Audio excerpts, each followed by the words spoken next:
Талдыкургане местный житель пытался перепрыгнуть через металлическое ограждение, но неудачно. Мужчина зацепился своими яйцами и повис на заборе. С места происшествия наш корреспондент. Был несчастный мозговой. Как этот несчастный умудрился так повиснуть, мы сами понять не можем. Обычно слышим, что люди цепляются кольцами или одеждой, но чтобы вот так именно яйцами. В моей практике такое впервые.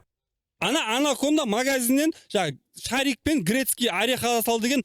Я спешил в магазин Еркек. Сказали большие скидки, широкий ассортимент, акции. Но я и решил не обходить, а просто перелезть через забор. Короче, былай го, забор тур го, соған бүйтіп деп застрять етіп қалдым ғой секірген кезде ше. Содан көзім банк болып кетті да бүйтіп. Ана Том и Джерридағы Том құсап, ям деп қалдым ғой, короче. Содан көз алдыма картина мен детский воспоминаниялар, студент кезім, Горбачев, осознание келген кезде, я деп айғайлап жібердім ғой ана жерде, бармыз ба ше.